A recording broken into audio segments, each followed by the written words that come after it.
Hey there, Texas Hill Country. This is John and my co-host, Robert Sines. and we are here with the Texas Examiner to bring you, I can't talk, I got cotton mouth today, with the Texas Examiner, and we have something very exciting for you today, something that we haven't done. Yes. Hopefully we'll continue to do these types of interviews, because I don't know about you, I'm a big, huge fan of country music. Absolutely. Texas country music, anything that Right. represents who we are here. Of course. Right. And this is a great show, John, because usually our shows are a little edgy and they're controversial, and we got people here in the studio, not arguing, but not in agreement. And today, I think we have a couple, and not only are they amazing singer-songwriters, but they're also in a relationship. I wonder how that works. I know, we're going to find out. Whoa. so without further ado, I'd like to introduce Mr. Cameron Wrinkle. Cameron, nice to meet you again, and Miss Jessie Lee. Yes, thank you for having me. Yeah, so both of these young folks, John, are traveling around the country. They're amazing singers, and I'm sure we're going to play some of their music on some snippets I was in the hoping podcast. we're going to at least get some vocals before we get out of here. Yeah, maybe. And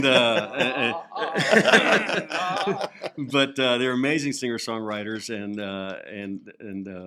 also we'd like to find out what inspires them to write songs. And I'm sure there's a story behind every song. We're Right. not be able to get to everyone, but we'll talk a little bit about that. So why don't we start with you, Cameron? Tell us a little bit about who Cameron Wrinkle is. Oh, I'm just an ordinary guy from Tuscola, Texas. Wow, that sounds like a song. Oh, it is a song. So you come from a family of singer-songwriters, or I wouldn't say singer-songwriters, but musicians. really? Everybody, it seemed like in my family, on the Wrinkle side, we're all fiddle players. Wow. And so my great-grandpa and grandpa, my dad, and my aunts. Yes. And so I grew up playing the fiddle from a young age in fiddle contest. And my dad would pick us up out of school when I was in like first grade, and he had an old F-350 with a cab over camper on it. Nice. And we'd all load up in that thing and go to fiddle contests. It seemed like all the time growing up. And I think I hit a certain age that I just kind of got burnt out playing the fiddle. Mm. And I always wanted to learn to play the guitar. And so I started playing the guitar, and when I picked up the guitar at about 9, right after that I started trying to figure out how to write songs. Fantastic.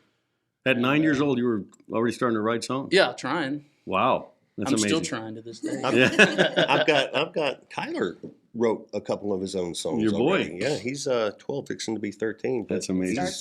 Starts early. Well, he's kind of got burned out on it. I don't know what happened. He lost interest for a minute. He got stuck on doing YouTube videos. But I think you do start early. Don't worry, his heart will get broke one day and he'll start writing. Oh, nice. She's not at her mama's, not at her brother's, and I called her best friend John. Nobody's seen her, don't know what it means, but it's late and baby's not home. I've heard her before, but she always comes back. She never took it too hard. I'm thinking maybe baby's taking this leaving too far. Nice. Tyler, I hope you're watching, because he does. He watches what we do. Pay attention to that, son. That's true. And Jesse, you come from a family of artists and musicians, right? I do, yeah. So I grew up in Nashville, Tennessee. My dad was a songwriter up there, and that's what he did my whole life up until I was about 17. Music business changed a lot, but he was able to kind of be there during the really good time of being able to be a songwriter. But yeah, I grew up around it from the time I was really little. I was playing guitar. I think I started when I was about 6. My goodness. And same age when I started writing songs, I was about 9 years old. And What do you write about when you're 9 years old? You know, I got really into reading. I don't know if y'all remember that series that came out, Twilight. Yes. That was like the first book I think I ever read, and it was about that thick. And my parents were just excited that I was reading something. Yes. little, did they know that it was probably something that was a little edgy for a 9-year-old to be reading. Right. But I would read these books and almost kind of imagine that I was these characters. And so I would write kind of like I was one of the characters in the book. So I think reading is a really great thing for writers, even still to this day when I'm feeling any kind of writer's block. If I read something, it re-inspires me. So, so I think that, from a young age, I was doing it, and my whole life, everything was kind of centered around music. Like all of our family get-togethers, my great-grandpa played, my grandpa, my dad, all my cousins, everybody Some plays. great parties at your place, I bet. Oh, yeah. Yeah, it was so much fun. There was always, fire pits and Music. songs and music. That's beautiful. So, do you have a family member that doesn't play? That isn't musically inclined in some manner? On Your mother. She sings opera music. Yes, she yes. does, yeah. She makes up her own songs. But my mom's side, all I'll say is they are amazing supporters. Yes, and they I are. think without the supporters, you wouldn't have musicians that would be able to do anything. So, a lot of my dad's side, they're artistic in some type of form. Mhm. Whether or not it's music isn't always the thing, but they're leather workers, they're painters, photographers. Everybody's pretty artistic on my dad's side. That's wonderful. Yeah. Cameron's got a song too that my wife just loves. Always starts crying when she hears it. What's that song, Cameron, about when she walked in? The Day You Walked In. That's true. And of course, everyone always says, "Oh, that's my song," right? Because these different songs pull at different people's heartstrings. But that particular song that Cameron wrote and sings amazing, by the way, always makes my wife Rosalva cry and think about us when we first met. Yeah. But it's a beautiful song. Tell us a little bit about it. Well, that's the reason we write them. I wrote that song with Philip Lammons and Martin Essler. And I was, I guess at the time I wrote that song, I was still pretty new to Nashville. Mhm. I hadn't done a lot of co-writes. And luckily I was able to get in the room with those two guys because they know how to write a song. Sure. But that song was actually an idea, if I remember correctly, that was a song that was Philip Lammons' idea. It's funny, right? And he was walking his dog. And he looked down at his dog and said, "Muddy, you still look like the day you walked in." And he came in with that idea, which later I'm thinking, like, well, didn't you buy the dog and it was already like a year or two old? Like, it wasn't getting any bigger. But it was an idea he had, and You ran with it, eh? Nestler said, we ought to write this like a George Strait song. Yes. And so I was more like the keyboard warrior that day, Sure. typing down as fast as I could everything that Sure. they spit out because Sure. they're two genius songwriters. But Well, it's a beautiful song.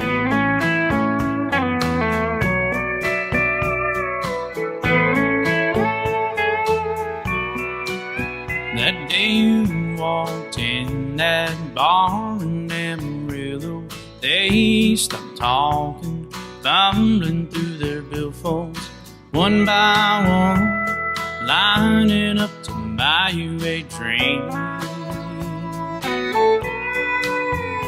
Dropping quarters in that corner jukebox till they saw you walking across that sawdust floor to dance with me.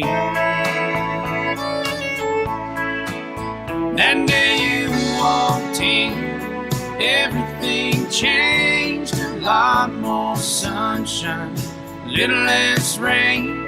Like a lover falling all over again. You still look like the day you walked in. Song. And what other songs are, I guess, what's the song you're the most proud of that you've written? there's a song me and David wrote called Tuscola about where I'm from, my life going to Nashville and Yes. coming back and how things have kind of changed. I'm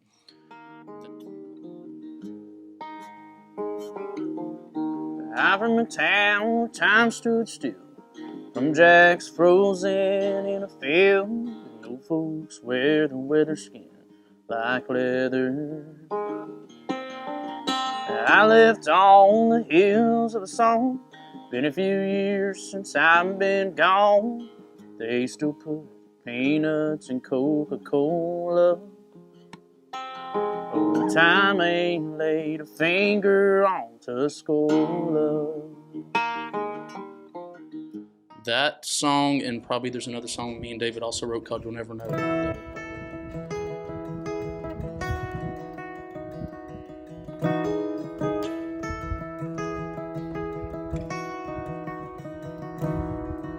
You know I always wanted to be a cowboy, but I made Daddy proud, following his shoes. Well, I might have owned a ranch in Montana. I wonder if my soul would have settled in those boots, but I chose a different road. I guess there's some things you never know that are probably two of my favorite songs. They're not released; they haven't been recorded. I was gonna say I haven't heard them, but I bet you they're amazing. Yeah, Tuscola is by far my favorite. We close every show with it. Oh wow! Okay, amazing. You like his music, Jesse? Love his music. I think you love everything about him, huh? Yeah, most 99%. That's wonderful. Tell us just how'd you guys meet?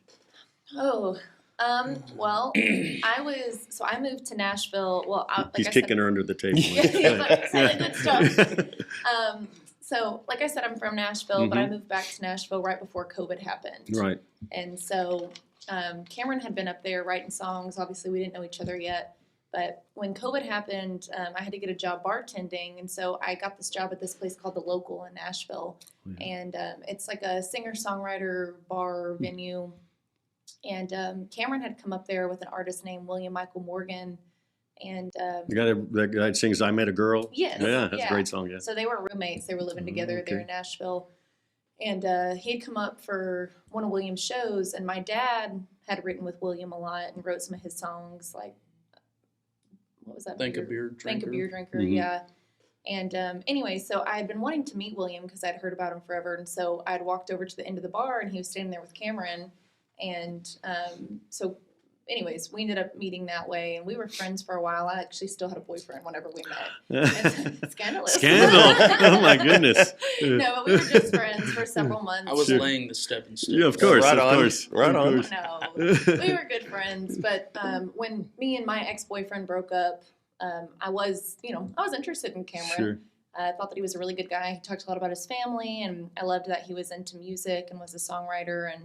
And so, we started hanging out, and then he's out of the friend zone. Yeah. That's beautiful. And so it's been wonderful. So we dated for about a year in Nashville, and then I remember I told him, I'd been bartending at that point for about a year and a half, and I felt like I was going backwards because here in Texas I was able to play full time before I moved down there, and so going back to Nashville, in a way it was really good because I got to see for my own two eyes, not just from what my dad had told me, but with my own eyes, what the business and what the industry had become there in Nashville, which was not what I hoped it would be. It wasn't the best, but I told him I really want to move back to Texas and, get my band going again. And he wanted to do the same thing. He was, wanting to kind of chase the independent artist career. So yeah, that's what's happening in Texas, right? Like guys like Cody Johnson kind of broke those ceilings or those barriers, right? About you had to go to Nashville to make a name for yourself. Now Texas is kind of it's the hot spot. Oh yeah, Nashville, right? Nashville's moving to Texas. I mean, they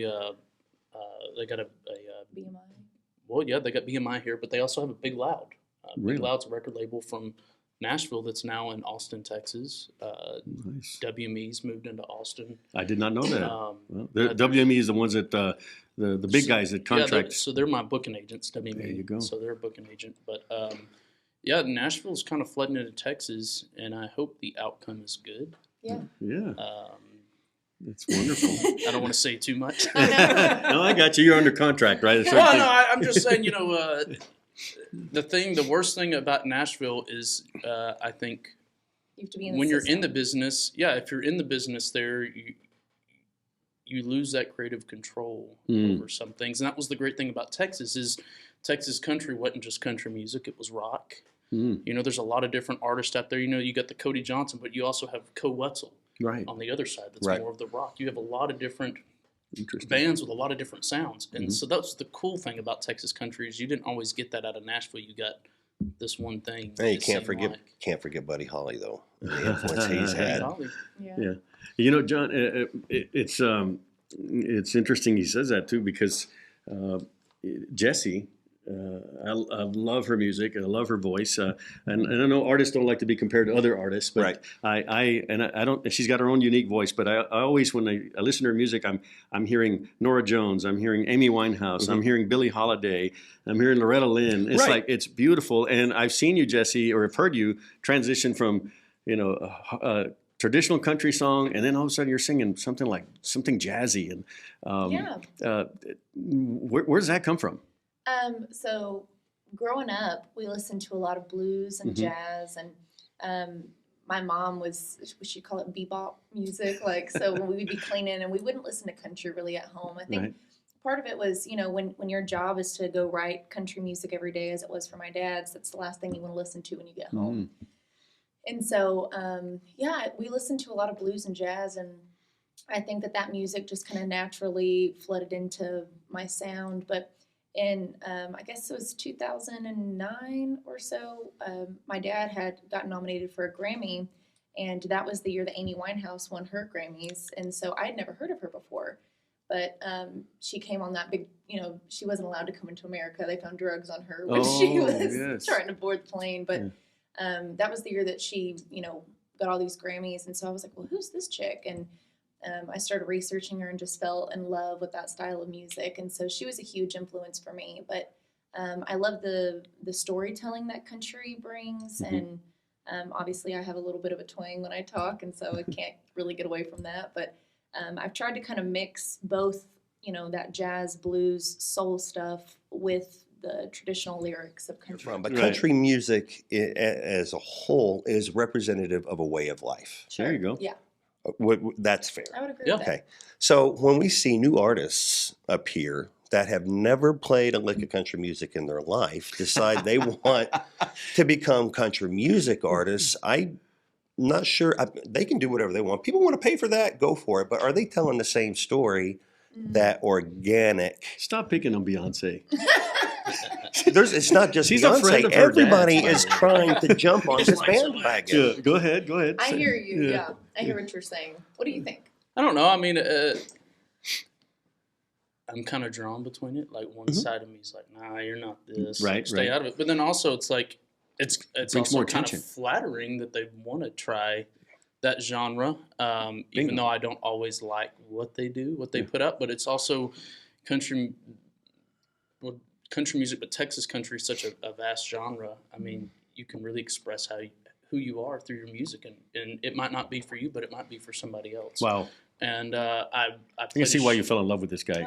I played a show with Joe Nichols a couple weeks ago, and a guy that opened the show, Timothy Howe, is jumping into the country scene. I found out later he's one of the members of the Plain White T's. So it's cool that coming from a pop man, living in Austin but trying to do the country thing. I mean, it's cool that people are trying to mix genres, because I feel like we all do that in Texas anyways. Yeah.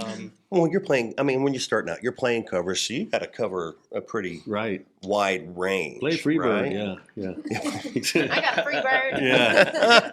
Here's your free bird. On that topic, John, I got to say, when I was a kid, we used to, you'd wear your FFA jacket or whatever, and they'd make fun of those kids. They'd call us shit kickers, and it was kind of a derogatory thing. And then John Travolta comes out with Urban Cowboy. Oh my! And then all goodness. my friends who were in the disco thing, and they became cowboys overnight. And I kind of resented it, but at the same time, like you said, it was the best thing that happened to country music, and it woke a lot of people up about how great this way of life was.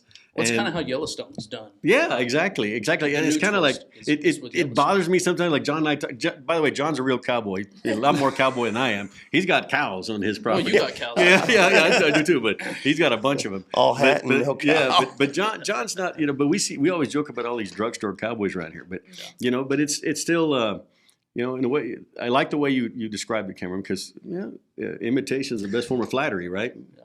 what's beautiful about what he just said, if you Yes. take the context in what he just said and you apply it to what we traditionally do on our show about bringing folks together to have a nice dialogue and open discussion, Yes. right, without fear of retribution. It's the same thing Yes. on the music side. It's like, hey, if it fits you, let's take the label off of it. I think genre's just a better, let's not label it country and that you're a Absolutely. country music artist. You're a musician. Right. First and foremost, not a country musician, you're a musician. Right. And as a female, you know, country music, am I wrong, has always been a good old boys club, right? It's a guys club. Yeah. I see that changing though. And do you feel welcome I as do. a? I feel like it is changing a lot.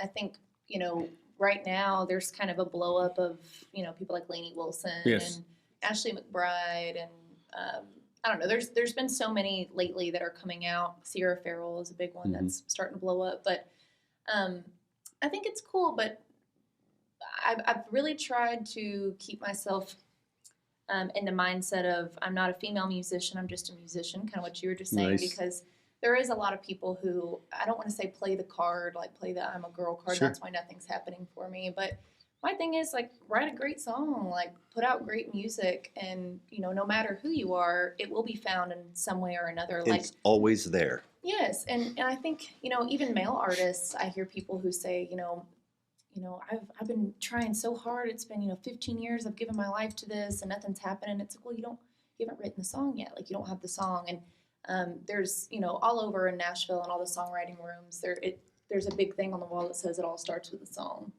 It's all about And- perspective. Yeah, absolutely. I mean, think that the gentleman you were just talking about, who else? How many people get the opportunity to actually go out and try to make a living playing music, something they love, yes. for 15 years? You may not get where you want, It's a but small for percentage 15 that years. actually makes it. And now I feel like nowadays there's even more musicians than there was More Yeah. competition. years ago.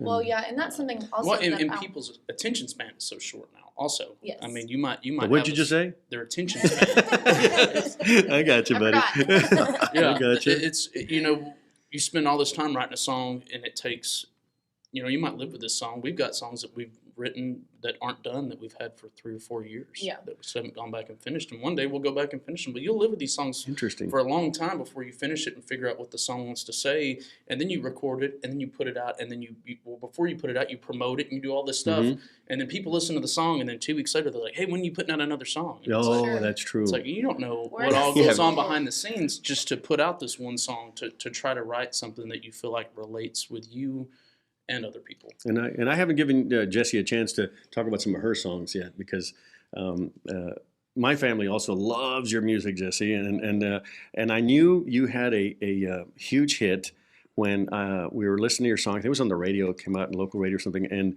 my granddaughter was dancing and didn't stop dancing, and my wife and I looked and said, "Yep, that's a hit," And she was 7 at the time, I think, and the song was "I Know Where He Ain't," right? Yeah. Tell us a little bit about that song. So that was a song that I wrote with my friend Becca Ray when I was living in Nashville, and she actually came in with the idea, but it wasn't called Where He Ain't. She had a bunch of different lyrics written down, and she was telling me, she said, me and my husband, she said, we've always had the relationship where if we get into an argument, rather than hashing it out and having this big fight, if one of us start getting mad, we'll just say, you know what, I'm going to go to the gym, or I'm going to go do this, and let's talk about it when we get back. And she said, we're always calm when we talk about it. And so she was saying, even when he leaves the house and he's upset, I don't think he's going to do something like, he's not going to go cheat on me. He's not going to the bar. He's not going to go whatever. And so along that conversation, she had the first half, I think, of the first verse written. And one of the lyrics in there was, I don't know where he is, but I know where he ain't. And I said, I think that might be the hook line. And so anyways, from there, we ended up writing this song. And I think that's been a song that my goal, going back to being a female artist, my goal in writing music is to not write songs for just females. Like I also want songs that men can relate to and men can feel good about themselves when they listen to it, and it's not just like male bashing the whole time. Sure. And so that was one of those songs for me. Gotcha. Yeah. Gotcha. That left one still wears our wedding band. In that door he spent all Saturday painting. Gets the worst of his temper when it slams. stop him when he fires up that truck.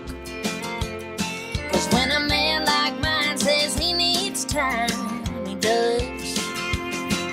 He's probably just sitting on a lake somewhere, 6-pack in a tackle box.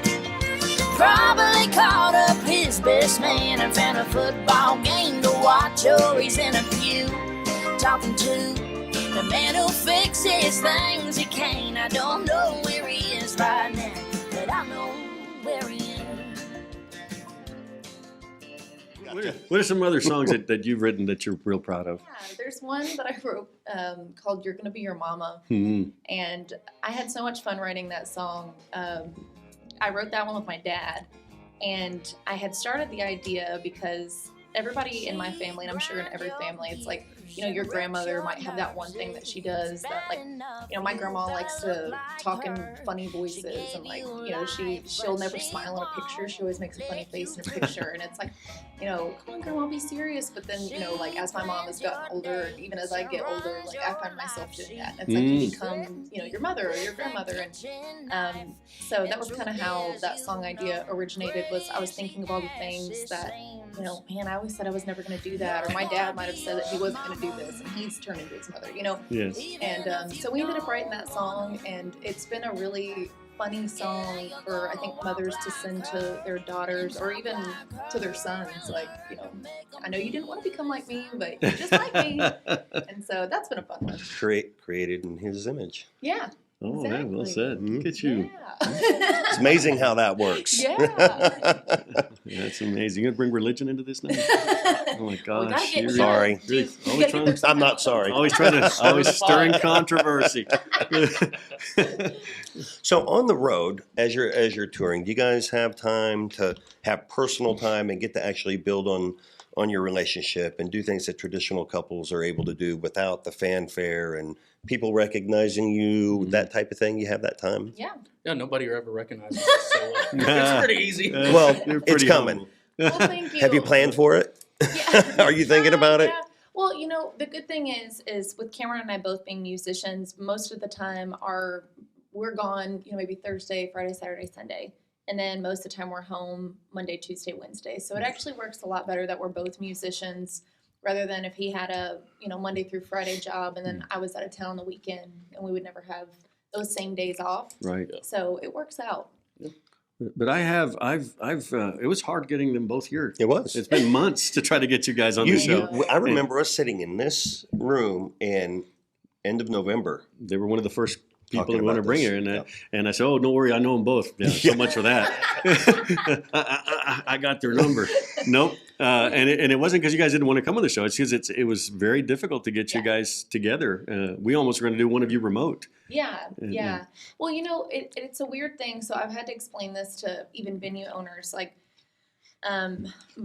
the weeks, even though you might have Monday, Tuesday, Wednesday off, usually Monday is my one day of the week that I, you know, go grocery shopping and get my house clean, get to go to the gym and have like a normal day. Mm. And then Tuesday, you know, I usually write. That's my dad and I try to write every Tuesday or I write with somebody. Wednesday is like a booking and video day, and then by Thursday I'm playing again. So it's like you're usually You got that always- workflow. You only got one day off, basically, and then you got to work that day. on your, Right. on your- And sometimes, you know, if somebody else wants to write, I'm already booked Tuesday. The Monday is my, you know, or doing podcasts or doing whatever. It's like, That's true. you know, That was a shot. By It the way. was. no, no, and I I think she enjoy wants to it. cut this. And I enjoy it. I really do enjoy it because when I do have time where I feel like I've just been off a lot, it's really easy as a musician to feel like you're a loser and you're not doing anything because Oh. you know you're like I'm still playing this same bar I've been playing since I was this old, and you know it's real easy to get in your head, I think, as Sure. a musician. It's you guys are romantic, and with romance comes, you know, sadness and Right. all those emotions, happiness, Right. and Yeah. it's a tough world. Do you ever write by yourself, Cameron, or do you always write? I hear you guys talking about writing with other people. Is that kind of the norm, or? I do.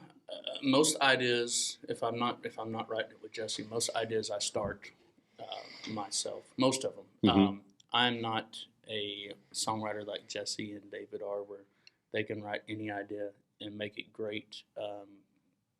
The way I write is I have to write to what I see in my head. Mm-hmm. I see like the music video playing in my head, and I'm writing to what I'm seeing. And so I write to a lot of pictures in my head of the song. So it's hard for me to write other people's ideas because I have a hard time if I don't connect with the idea or I don't see where it's going.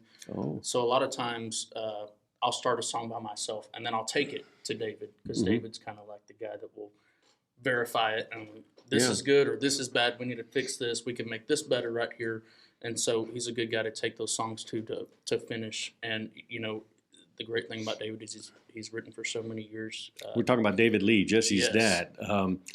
Jessee, brag on your dad a little bit. Tell us about some of the songs that he's written and for who. Yeah, he wrote songs like I Need You for Tim McGraw and Faith Hill, 1970-something for Mark Wills, Letters I from love that Home song. for Montgomery Gentry. Mm. I mean, I'm sorry, John Michael Montgomery. Letters from Home, yeah. Lucky Wow. Man for Montgomery Gentry. Lucky Man, yeah. Yeah, he wrote Wow. amazing songs. Yeah. Bitter Rain, I think, for George Strait, Yeah, right? Better Rain, Better Rain, Hello yeah. World for Lady Antebellum. I mean, the list just goes on. He's Roll amazing. With It for Eastern Wow. Corbin. Yeah. Yeah, he's And, amazing. and he's such a In humble my guy. heaven for Cameron Wrinkle. Yeah, he's fantastic. And you know, I think one of my favorite parts about my dad is that he has moved here to Texas. And when he moved here, he had really no idea what he was going to do. He just knew that the music business was changing in Nashville. And you know, my family's from Texas, and so he wanted to come back home. But since he's come here, he has become just like an ambassador Yes. of songwriter, you know, for the songwriters. Like A great mentor, a He's role created a model. community. he has, yeah. Every Wednesday he does a songwriter night at the Screaming Goat, and it used to be at the Shade Tree in Spring Branch, Texas. And he brings all these songwriters, you know, from at all levels, right? I mean, Yes. some kid that wants to write. In fact, I got to tell you a story, and I haven't told David yet. David, her dad, came by here at Kellum Clinic one day about a year ago. I don't even know he remembers this. And there was this little 14-year-old boy that wanted to play rock, right? And his mom said, "Can you introduce my son to David Lee?" And I'm like, "Oh gosh, you know, I don't know about this. You know, it's just, you know, kind of embarrassing." But I said, "Okay." So I called David. David said, "Yeah, tell the kid to come over to the songwriter show." Anyway, the kid went there, and I forgot all about it. And about a week ago, his mom comes back in the clinic and tells Dr. Kellum and I how wonderful Mr. Lee was and how he inspired his son so much. And now this kid's got like some songs out there he's putting out on YouTube and a totally different genre, by the way. But makes me so happy. yeah, but That is cool. yeah, it was wonderful, and he's touched so many lives. And like you said, he's been an ambassador to songwriters. I don't think that ever happened around here. Yeah.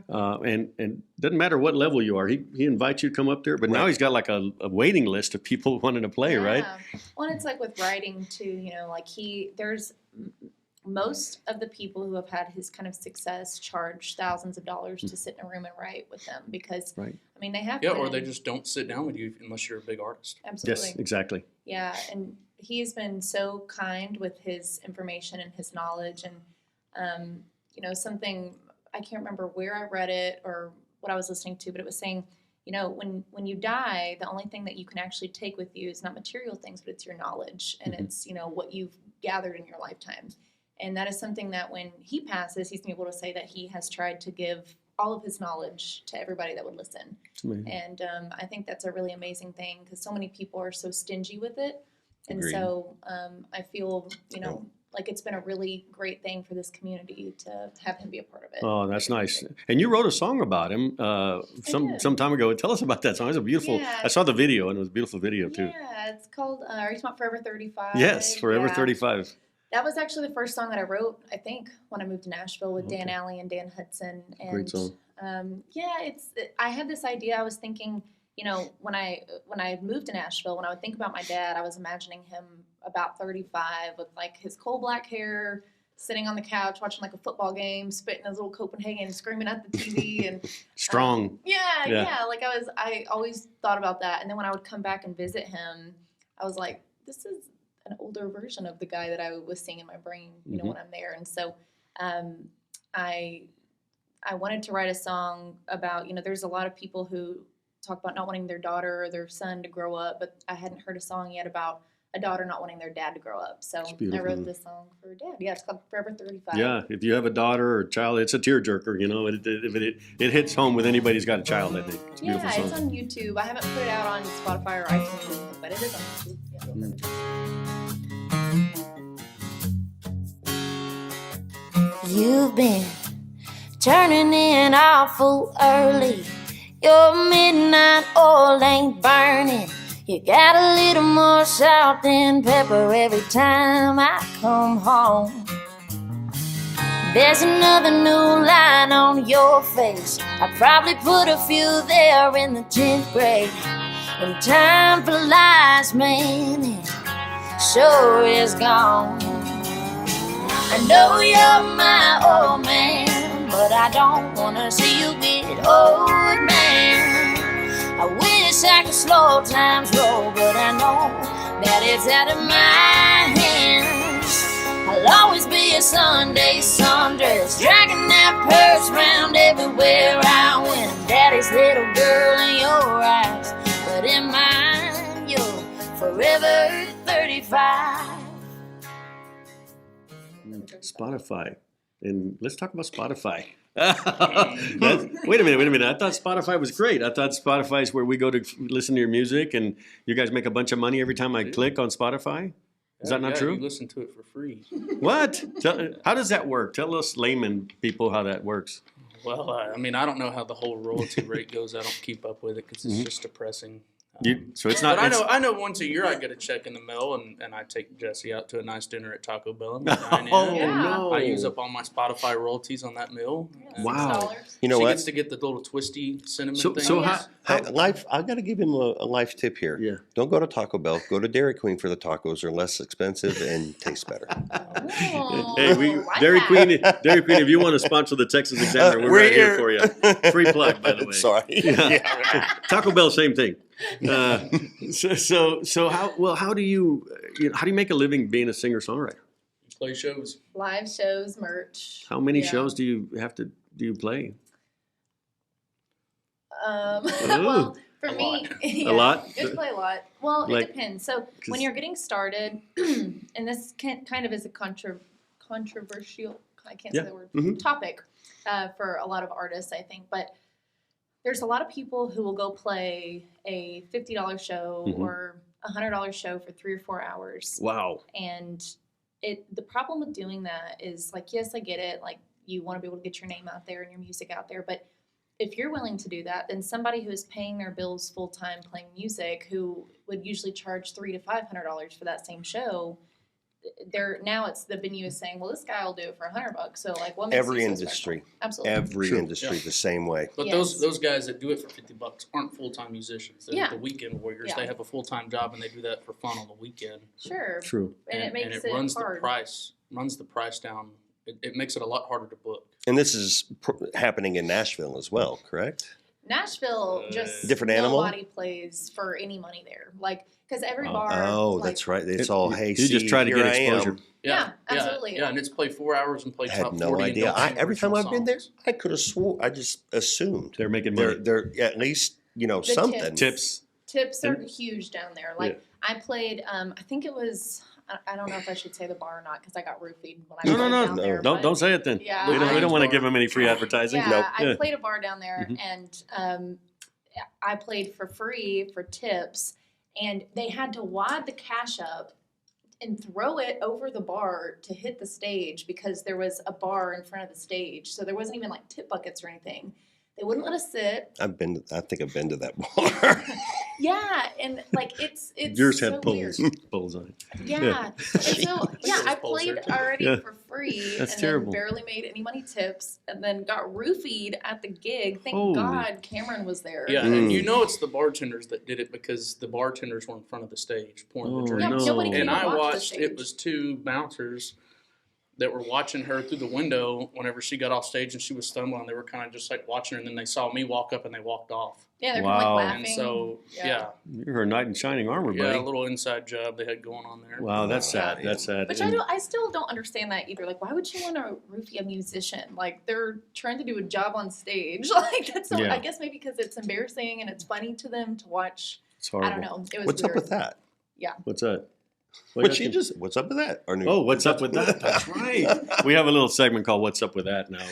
Yeah. We see something we're asking questions about. It's a huge thing in Nashville. Like it's become a very dangerous place for, especially, it's a huge bachelorette party town now. Oh, yes. You know, and Tractors. It's like Vegas, then. yeah. That's why they call it Nash Vegas, right? So we should start a pedal bike company for Bernie. Yes, no Yes. kidding. As long as we don't have to pedal it. Let's get the woo girls on there. They'll There you do go. it. Yep. Yes, that's something else. But yeah, Yeah, Nashville's and changed. they're not roofing people to laugh at them. They're No. Yeah. There's another Sure. reason they're Of roofing course. there, Of and course. it's a very dangerous town. Even after we left, there were some people shooting up with dope on the street that we got in an altercation with, just trying to get into the truck. Yeah. And luckily, I always Yes, you're I always carry prepared. my two friends Smith and Wesson with me. They're big guys, huh? Yeah, 44 Yeah, mag yeah. is But you always in have the back to. of my britches. It's Yeah. funny. One time, I talking about playing for peanuts. I told Cameron, "Hey, Cameron, I think I got a gig for you. And it doesn't pay really well, but get a lot of exposure." And he says, Robert, you can die He from does that exposure. to, he does that to kills. everybody, right? Yeah, he says exposure Ah, kills. exposure. Yeah, I was like, oh, okay, well, there goes that Some one. exposure is great, but yeah, when it's like your whole weekend is full of exposure, it's like, well, exposure ain't paying my bills, That's you know. right, So that's that's right. what the hard thing is. But you do have to have a healthy amount of it. Yeah, there I has to be a think. balance of it. Yeah. I mean, I think Sure. every big artist, and you guys are proof. You're on the way there.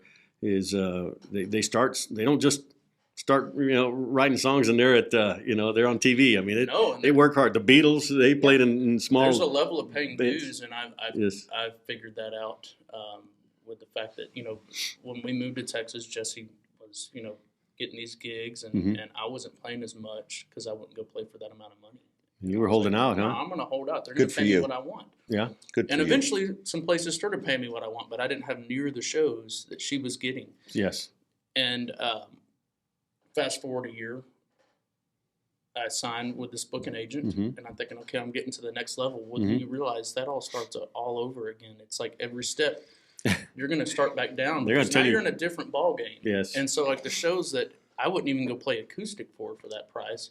Now I'm taking a band and playing Paying that them out of your show, pocket, Right. yeah. paying them out of my pocket, losing money, but it's also Bigger set it- audiences. Yeah, Sure. well, yeah, I'd rather go play for 2,000 people that paid tickets, that care to listen, Sure. that connect with the songs, Sure, yeah. than go make the money What are some of the for artists people that don't care, that don't even Sure. expect you to be there. For What the are some of the artists you've opened for recently or played with? show. The Bellamy Brothers was one of them. wasn't it? No, I did the Oak Ridge Boys. Oak Ridge That Oh, was fun. right. Oh, That Okay. was the first show they got me, and Joe Nichols. Joe Nichols. yeah, we did Joe Nichols, Brian Martin, Wow. Ward Davis. Oh, yeah.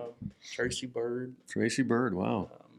You're about to do this weekend. Yeah, this weekend I'll be in Midland with Diamond Rio. Oh, nice. Right on. That's So, and I love my agents. My agents are doing the best they can to get me out there. Wonderful. It's a Oh, you have different. Pam Tillis and Lori Morgan. Pam Tillis, Lori Morgan. It's just, So, Jess, having a famous dad, Grammy-nominated songwriter, that comes with its pluses. But does it have any?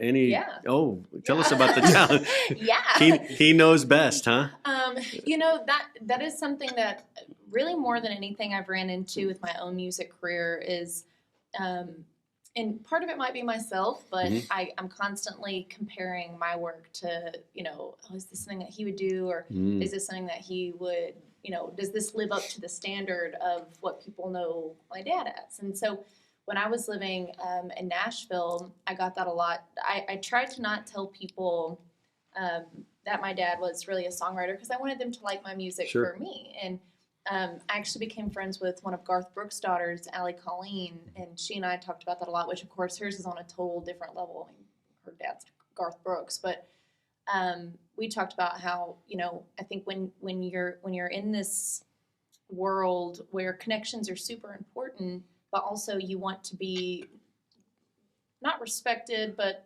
you want people to like your music for who you are, not because they think they can get something from you. Sure. Like, I did run into people who, they'd say, "Oh, I love your music. We should write, blah, blah, blah." And then I might write with them one time, and then the next time they were like, "So, Can your dad help me yeah, write? Yes. like, so your dad lives in Texas? Like, does he ever come up here? Do you think we could get a write?" And I was like, Mm. So, even here in Texas, I've, kind of found that too. But I've tried to, when I was younger, that's, I think, why I went a little more in the jazz blues route, was I wanted something for my own. But as I'm getting older, I'm starting to more or less appreciate that rather than try to push it away, because this really is a game of connections, and I feel very blessed that I have those connections that I do have, because, you know, like when I moved to Nashville, I was able to get into a lot of doors that I probably would not have been able to get into if I didn't know people. But also, does he handle you like saying, you want to run and say, hey, I'm going to do this, I'm going to do it my way, and he says, no, don't do it that way, that's not going to work. Oh, for You need to go, and he pulls you back a little bit, Yeah, there's like all dads do? You're right. Okay. Yeah. I think there has been some of that, you know, some of the, I think instead of falling flat on my face and going, well, this is what I'm going to do. And there are some times that I'm like, no, I'm going to do this because it's different, Sure. you know. And we are in a different world. My dad was a big songwriter in the late 90s through 2015. And even in the last 10 years, things have changed a lot. Not that he, you know, is a dated songwriter or anything. Oh, he but still wrote some songs for Cody Johnson recently, yeah. Absolutely. Yeah. But his knowledge and his insight is all kind of in the songwriting world. So when it comes to that, I'll not argue with that man. He knows exactly what he's talking about. Well, But- I don't want to say this real loud, but I like your music a lot better than his. and so, just, well, you know, and I think you know that. Well, thank you. But I think, you know, with the artist world, it's a completely different animal, because now, so used to, as an artist, you had to be signed. They put all this money behind you. It didn't matter how many followers you had. They knew that you were a great artist. They wanted to build you up. Yeah. Now you have to do all this stuff on your own before they'll even look at you. Like, I took a meeting at Universal, and they told me, they said, we love your music. We love what you do. We'd love to work with you. But right now, your social media following, you need to get it up to 100,000 people. Oh, we're going to help with that. Yeah. Yeah, absolutely. Yeah, they're like, you That's know, crazy, once you get it to 100,000 people, they said if you take it to the, 10-yard line, is that right before the touchdown? Yeah, They said we'll if you, take it on the touchdown. yeah, if you take it to the 10-yard You The gotta red get. zone. I'll They just want you walk to it get in in the red myself. zone. Unless you're the Dallas Cowboys, then you can't get in. Right. You're in the red zone, you still can't get in. Yeah, turn What it. are the chances that you make it to the top, if that's where, or I don't know what the top is. You determine that. Sure. We're not going to determine that. So what is the top? What are your goals, and what's it take, and what are the statistics? J-Lo's still trying say? to make it to the top. Yeah. Yeah, what is the top? Yeah. yeah, I think that's a great question. Do you want to answer your? I think it's whatever you set your goal to be. I always try to set goals that are in arm's reach, but also are a little bit out there. But I know that, you know, it's like, yeah, the goal is to play the big stadiums, but that's not my goal right now. My goal is this next step, and it's something that I know if I put in the work, I can get there to that next step in the next year. And then I set a new goal for the next year, and before you know it, you're at the stadium. Yeah. Right. But it's all by one little step at a time, taking off. Yeah, you're right. And it happens fast, John. You know, as many of our followers know, I opened the Roundup music venue years ago here in Bergheim.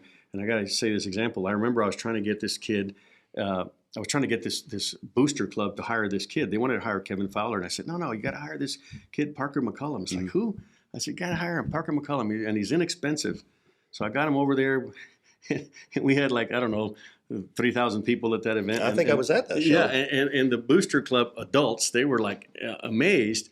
And now Parker McCullum's up, you know, filling up the AT&T Stadium, you know, a couple years later. Yeah. And then, so it happened like that. You never It know did. what it's going to be It that's did. going to set your career Yes, off. and so I was proud to say, yeah. Now people don't believe me when I tell them, yeah, I was with Parker McCullum backstage. Like, sure, right. This is so this is really a very That's why I'm glad exciting we're recording time this. for you guys. Yeah. It is. I mean, it you're really is. you're the burgeoning. I mean, you can feel it, you can taste it, and you just know that you've got just a little bit more. If I can do, and then all of a sudden it's just going to open. Yep.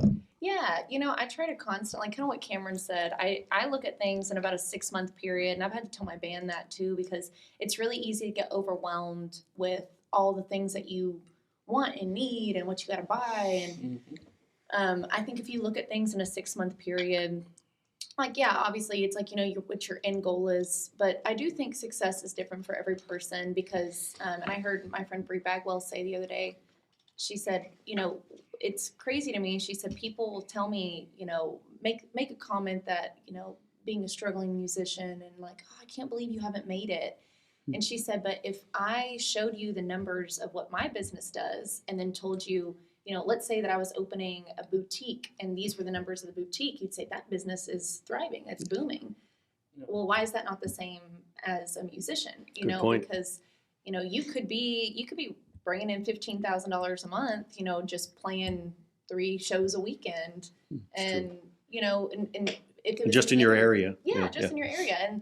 And so it's like for any other business, that would be a great business. Yeah, and that's a success for Well, that that's a great person. margin. It Right. depends, what your quality of life is, what you're looking for. I know Cameron keeps telling me he wants a 5,000 acre ranch, and that's when he'll be satisfied. Right. Yeah. Yeah. So- Cameron has a lot of Yeah, goals for your ranch will be the last one I buy. It'll be my Yeah, I know. His is right next to mine. Hey, John, you got any more I questions? do for these one wonderful more folks? because I know we're getting ready Yeah. to wrap up.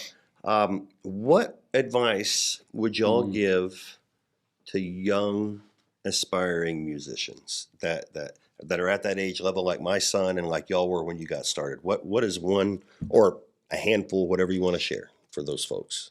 I would say don't worry about what other people are doing, because they might have a song that takes off in this one kind of style that they're doing. Doesn't mean that's going to be your song that's going to take off. Always try to be true to you, and that's like the way I've been blessed with Jessee and David is they've helped. In Nashville, we had to write songs that would fit this because this is what radio was doing. But writing with Jessee or David, it's been, what is your sound? And so I've been able to kind of find my own sound because of that. And who knows, that might be the sound that comes out that people go, I want to try that. But it's not, you need to do what fits you, whatever your sound is. So that's, I think, what I Great would say. advice. Mine would be to take every single opportunity that is in front of you, whether it is the $100 show, whether short story, when I first got started playing music, I had no venues that I knew that would book me. And I remember taking my guitar into Fredericksburg and walking down the main road with my guitar, walking bar to bar and saying, can I play a song for your manager? And I got gigs like that, but a lot of them started me off at $100 and I was happy to do it. But then over time I was able to say, okay, well, if you want to hire me back, it's gonna be $150. And then, okay, now it's gonna be $250. Now it's $300. So I think that taking every opportunity gets you to the next place that you want to be. And, never think that, even if you're playing in some crappy bar, like there might be somebody in there that wants to hire you for something else. So I would say take every opportunity, write with every person, just take every opportunity. Yeah. Right on.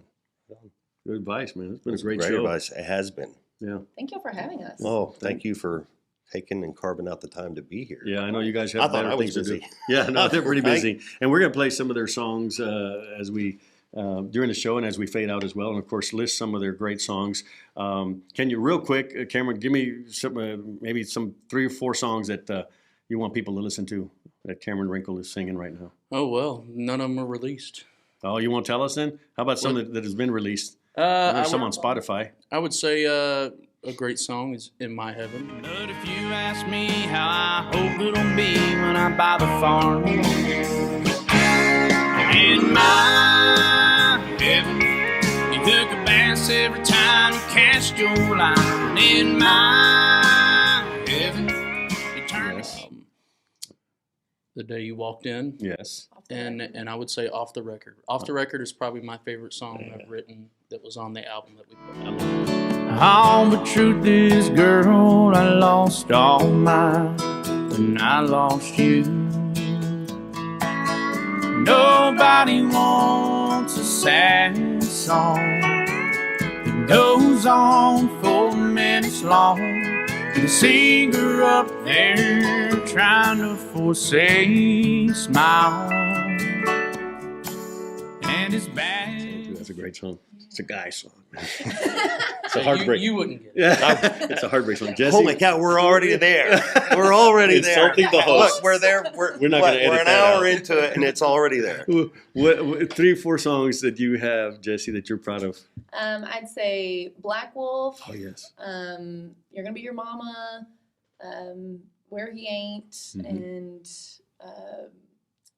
maybe Stay Sweetheart. Stay Sweetheart's kind of a jazz song, but my album's called Dive Bar Superstar. Dive Bar Superstar. Yeah, Like you heard that. that, folks.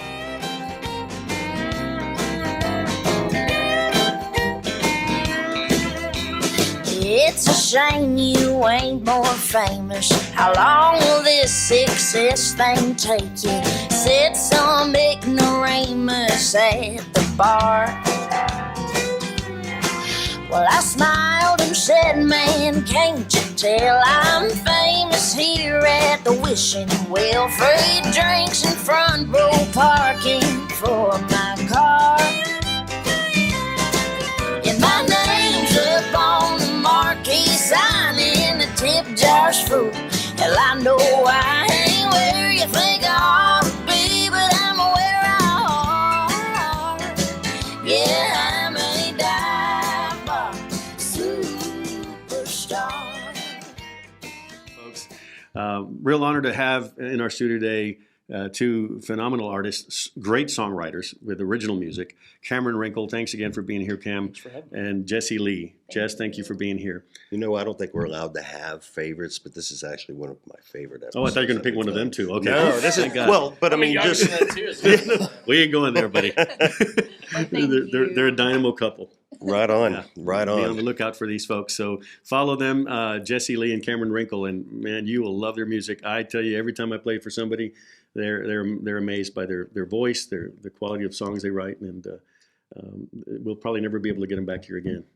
Mark my words. I have a feeling they'll want to. I don't know. I think Yeah. I I know a think there's guy. going to be a time. It ain't Yeah, I gonna know a happen. guy. I got that guy's phone number. Yeah, right. Well, thank you, folks, for listening in again to the Texas Examiner. I'm Robert Sines, and this is my co-host, What's my name? John Tipton. I'm John Tipton. Thank y'all very much. We're so proud and excited to bring you content like this.